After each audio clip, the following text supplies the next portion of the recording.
All right, well, folks are still trickling in, but we're going to go ahead and get started since we have some housekeeping things and whatnot to um, do before we go. Um, if I'm new to you, my name is Jason Q. Sinacrooms. I'm the new Associate Ombuds in our office, and it's a real pleasure to have you all today, and welcome to our Lunch and Learn series. Just a couple housekeeping things before we get started. First of all, we are recording this session. Afterwards, it will be available on our website, and we also have a YouTube channel on the Ombuds website, which will include this and also our previous Lunch and Learn. So you can access that or share it if you find it useful for folks. Feel free to eat your lunch as we're doing this. We know this is a Lunch and Learn, so you can turn your camera off and have some lunch while it's going on. That's totally fine. We have everyone on mute, but if you do want to use a chat function to ask a question or make a comment, you're welcome to do that as well. And we'll go for about 20 to 25 minutes, and then we'll have some time at the end to ask some questions that come up and whatnot. And I also want to introduce Maggie Howard, who's our program administrator. There she is waving if you can see her. Maggie basically runs our office, and she's also helping to co-host this chat today. So she'll curate any questions, but if you have any technological questions, things like that, feel free to reach out to her privately in the chat. Um, and so with that said, I'll go ahead and introduce our speaker for today and the topic. And so we're really grateful to have Professor Tony Kong with us. He's a professor of organizational leadership and information analytics, or OLIA, and a PhD director of OLIA, and the chair of the Social Responsibility and Sustainability Division, and faculty director of the Business Leadership Certificate Program here at CU's Leeds School of Business. And he's also a fellow of the Association for Psychological Science. He's been featured in Stanford's list of top 2% research scientists in the world. And he was also featured in Poets and Quant's list of 40 under 40 best business professors. And that was my best attempt to summarize a very illustrious resume, as you can imagine. And so today's presentation is entitled The Benefits of Supervisors' Responsive Gratitude Expression. Today we will learn about research which shows that when supervisors express gratitude in an agentic or communal manner that matches employees' preferences, employees will feel more appreciated and engage more frequently in voice. And so with that introduction, Professor Kong, thanks again for being here, and I cede the floor to you. Thank you so much. Can you hear me well? Yes. Can you hear me? Okay. Thank you so much for inviting me to this event. I'm so happy to see all of you. So this research is a recently published research. Personally, I study a lot of positive psychology issues, so I'm so happy to share the exciting research findings and also help us with the best practice in organizations. So the story starts with if you look at the news or website information, there are a lot of information about, sorry, there are a lot of information about the numerous benefits that gratitude has to people. Science usually tell us gratitude is a good medicine. It can improve our well-being, especially during difficult times. Gratitude can also make us happier. Because all these numerous benefits, people have been exploring ways to cultivate gratitude at work. Showing gratitude is one of the simplest things, yet most powerful things that we can do for each other. Unfortunately, according to a survey conducted by John Templeton Foundation, people are less likely to experience or express gratitude at work than anywhere else. As a result, many employees do not feel appreciated by their leader. Many people are not even thankful for their current jobs, ranking them that last in a list of things they are grateful for. In recent years, leadership coaches and centers also emphasize the importance of gratitude expression. For example, the Center for Creative Leadership promotes gratitude expression, saying that giving thanks makes a person a better leader. So while acknowledging the importance of gratitude expression, my colleagues and I were interested in addressing this fundamental question. What is the best way for supervisors to express gratitude so their employees will feel appreciated? Initially, this question sounds pretty simple, but when I took a look at the website, from different sources, the answer actually is not that straightforward, as you can find all kinds of advice on how to express gratitude at work. For example, Forbes will suggest there are 7 ways to express gratitude at work. US News suggests 4 ways. Hazing suggests 4 ways. And then Thrive Global suggests 13 ways. And most amazingly, LinkedIn suggests 40 ways. As a human being, I cannot remember 40 ways of expressing gratitude at work. So ultimately, my curiosity is given all these diverse opinions on the number of ways of gratitude expression at work, are there fundamental types of supervisors' gratitude expression toward employees? Also, what if employees don't like how supervisors express gratitude? For example, what if an employee doesn't like the cookies made by their supervisor? What supervisors such gratitude expression backfire? So given all these information in terms of fundamental types of gratitude expression, our team had many discussions. Ultimately, we decided on two fundamental types of gratitude expression, agentic and communal. The reason is that agency and communion are two fundamental dimensions of human social cognitions, social values, and also social behaviors.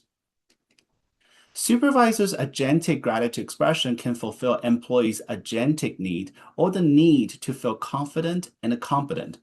Supervisors' communal gratitude expression can fulfill employees' communal need or the psychological need to feel connected to other people and feel socially worthy. Although everyone has both agentic and communal needs, the relative strength of these two needs vary across individuals and within individuals. However, there's no scale tapping these two types of supervisor gratitude expression or employees' preference for these gratitude expressions. Therefore, we took 5 steps to develop the new skills first. First, we collect examples of gratitude expression generated by people in their supervisor role. Second, we identify most substantively valid examples within each theme we identified. Third, we create exemplary items and categorize them into agentic and communal gratitude expression. Fourth, we tested the content validity of the expression scales. And finally, we created preference scales by adapting the expression scales and test the content validity of these expression and preference scales against their orbiting related constructs. So what's fascinating is we actually found 13 themes of gratitude expression at work. So for example, for food and the beverage category, we found examples like buying a box of chocolates or buying a turkey or ham for the holiday.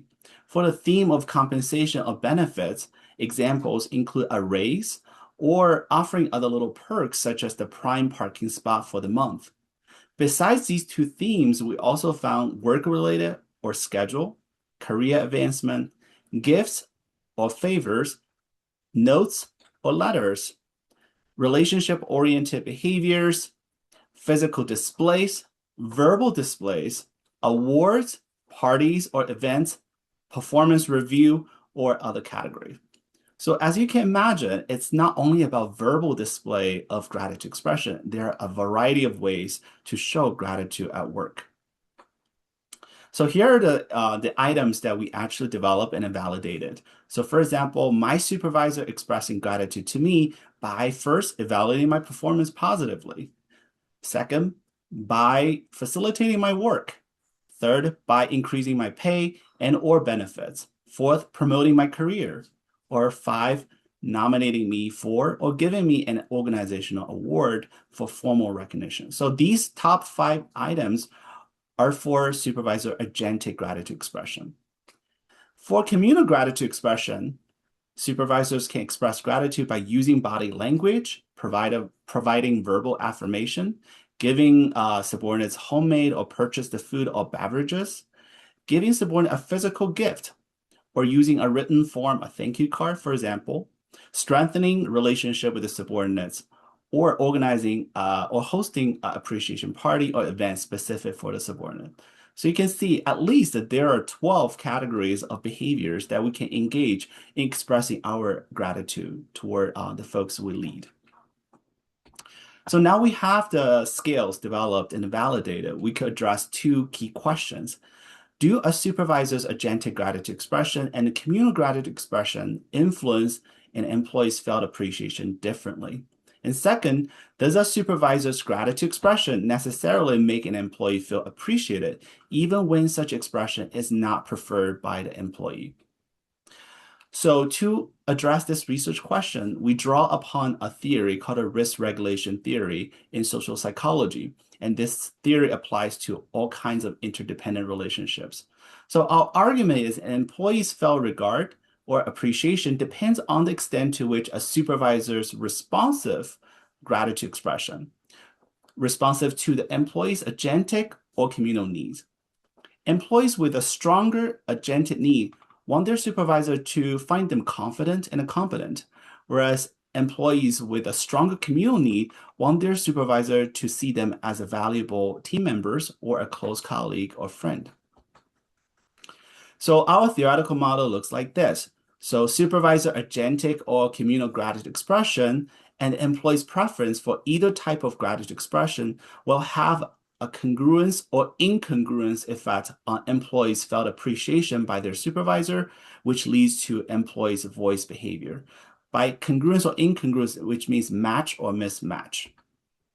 So when we look at the match case or fit effect, when supervisors' expression frequency matches employees' preference for the type of expression, as you can imagine, employees will feel more appreciated by their supervisor when the match is at a higher level versus at a lower level.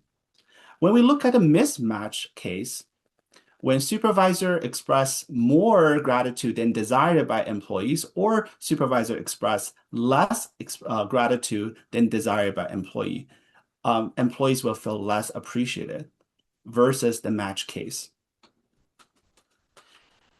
And finally, we argue that a felt appreciation will reduce employees' concern about voice content and the perceived intent of the voice. First, felt appreciation will assure the employee that the supervisor will take employee's voice seriously. And second, felt appreciation will increase the employee's confidence in voice being perceived as well-meaning and respectful, even if the supervisor may not completely agree with the specifics of voice. So we ran a series of studies to test our model. For the main study, we ran a two-wave survey on 124 matched diets of supervisors and employees. So on average, the employees were 33 years old, and on average, supervisors were 42 years old. And on average, they worked together for about 3 years. So at time one, we measure supervisors' agentic or communal gratitude expression, as well as employees' preference for either type of gratitude expression. We also measure employees' felt appreciation. After 3 weeks at time two, we measure employees' voice. In our analysis, we also include control variables such as dyadic sex differences between employees and supervisors, dyad tenure, how long they work together, and also employees felt an obligation to the supervisor. So what we found is super interesting. On the top half, you saw the graph associated with agentic gratitude expression. On the bottom half, you saw the pattern associated with a communal gratitude expression. So there are some similar differences. So first, we look at the line called congruence line. So F equals to P. So when we look at that, basically it means whether the match is at a low level or high level. So when you see kind of red area, that's the high level. When you see the blue area, that's the low level.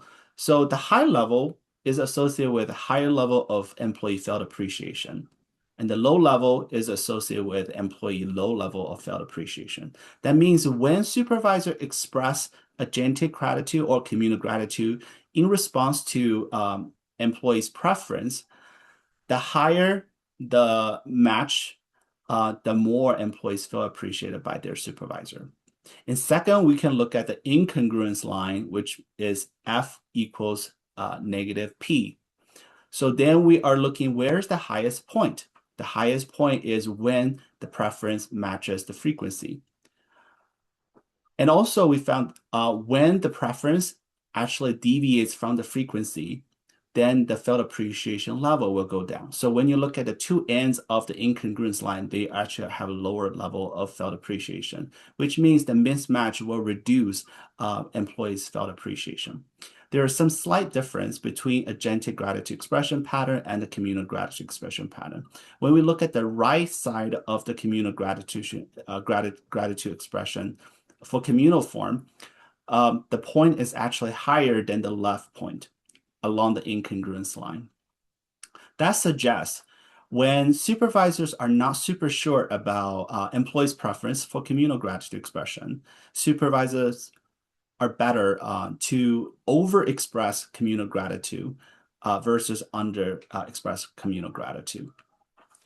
So when we look at the entire model, we actually found a mediation effect of felt appreciation, which means employee felt appreciation is the explanation for why the congruence or incongruence between the gratitude expression and the preference will lead to employees' voice. Interestingly, when we control for employees' felt obligation toward their supervisor, we still find significant effects of felt appreciation on employees' voice. This suggests employees' felt obligation cannot explain the effect of felt appreciation on employees' voice. And in other words, felt appreciation really matters, regardless whether employees feel obligated to their supervisor to make a contribution. So we want to further understand what is the micro mechanism explaining the effect of felt appreciation on voice. So we ran a supplementary experiment with 99 MBA students in 3 US universities. And what we found is when employees feel appreciated by their supervisor, they perceive regard from their supervisor, which leads to their lower perception of relational risk. And then that leads to their employees' voice. We also want to rule out psychological safety as a confounding mechanism because we talk about psychological safety a lot in our executive training or corporate culture building. We also want to explore whether there's any meaningful difference associated with a promotive voice versus prohibitive voice. Promotive voice is about suggestion. I speak up with suggestions.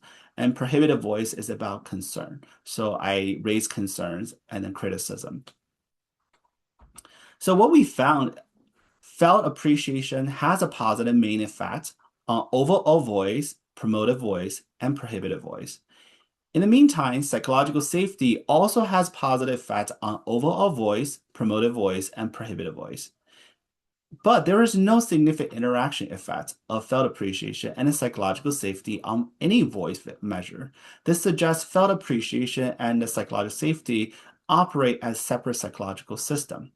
They both are conducive to employees' voice, but they don't have any kind of synergy or interact with each other in shaping employees' voice. So what are some takeaways for this research? Gratitude research is flourishing. I'm so glad that actually we pay more increasing attention to gratitude expression, felt gratitude in the workplace, because it is a very important emotion in the workplace. And then we see less gratitude or felt gratitude in the workplace, and that's very concerning. Supervisors are encouraged to frequently express gratitude toward employees, because doing so, employees do feel appreciated and regarded by their supervisor, and that's really conducive to a culture of care. However, such expressions should be responsive to employees' preference to avoid potential downsides, in particular, perceived irresponsiveness of their supervisors. So in that sense, we are shifting the conversation from a frequency approach of gratitude expression to a congruence approach. So instead of talking about how frequent we should express gratitude, we should talk about how we can actually make our gratitude expression more responsive to employees' needs. In 2023, I actually published another paper. It's a review paper, kind of overview, like what are some research and what are some opportunities we can have on gratitude expression at workplace. We found gratitude expression not only has benefits to voice behaviors, but also to other moral outcomes. For example, ethical decision making, for example, citizenship behavior, wellness outcomes such as reduced burnout, psychological engagement in work, physical health, as well as other proactive outcomes such as creativity.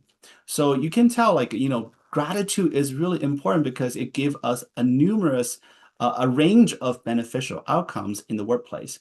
Interestingly, it's not only benefiting the person who received gratitude expression, but also the expressor themselves, as well as the third parties that is outside the dyadic relationship. Thank you so much for listening. I hope that these are interesting findings to you all. And this paper has recently just published in the top journal called the Journal of Management. Um, I welcome any question or suggestions. Thank you.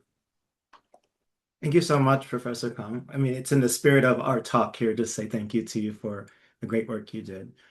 We will take some questions now. We have a few moments for that. You can either put your question in the chat or you can come off mute and also share your question if you'd like. I You do can have also raise two your hand questions. too. Oh, I'm sorry. Go ahead. I do have two questions. Thank you so much for this presentation.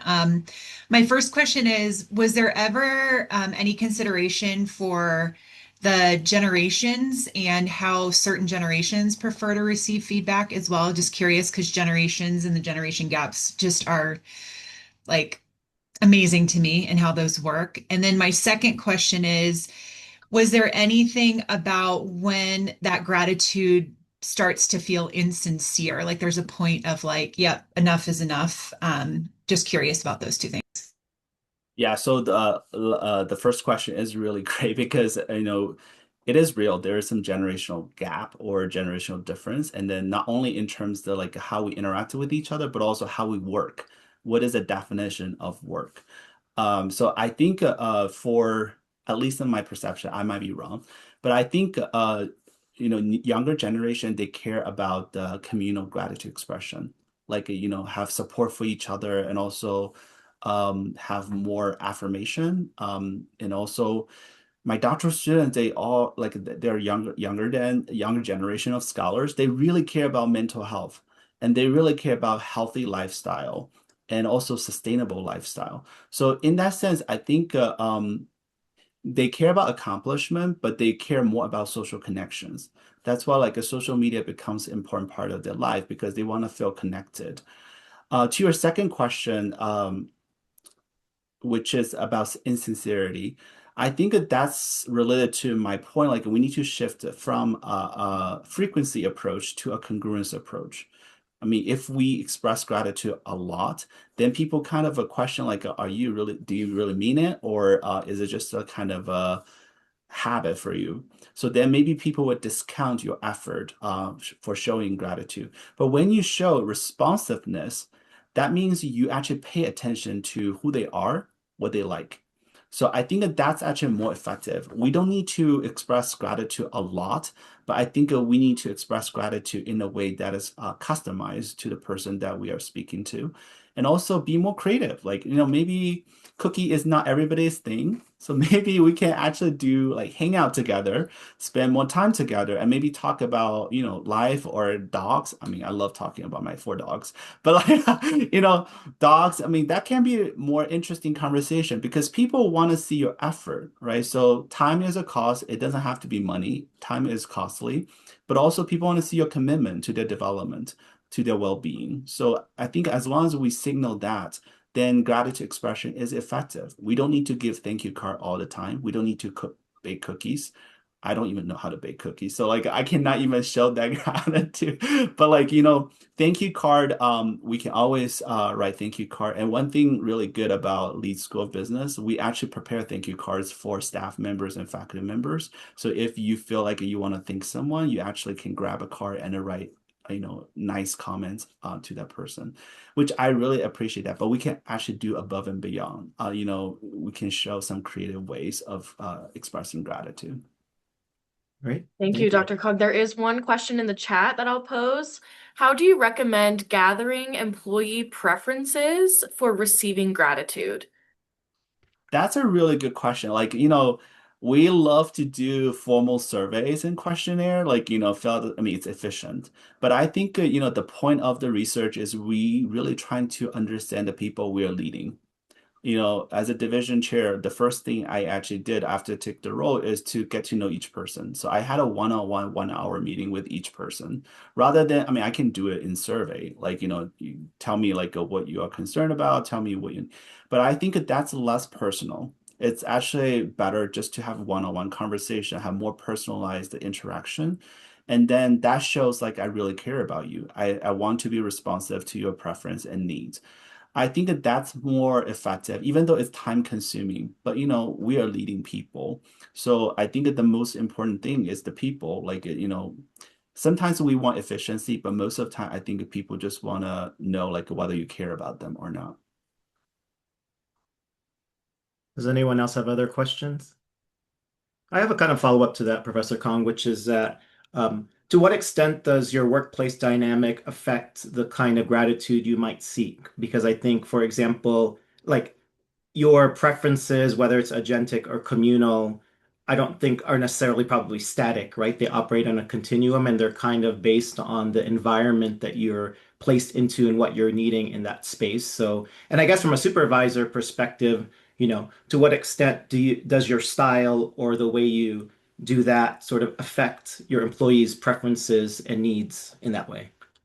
Yeah, so like you can also imagine maybe there's some gender difference, like maybe there's Sure. some preference for gender, but I can imagine industry probably have some differences, right? So like for highly competitive industries, maybe they want more agentic gratitude expression. Mm. Like maybe they want more promotion, more raise, and more career development. But for nonprofit, maybe they want more communal form because just by nature it's warmer and also it's more social.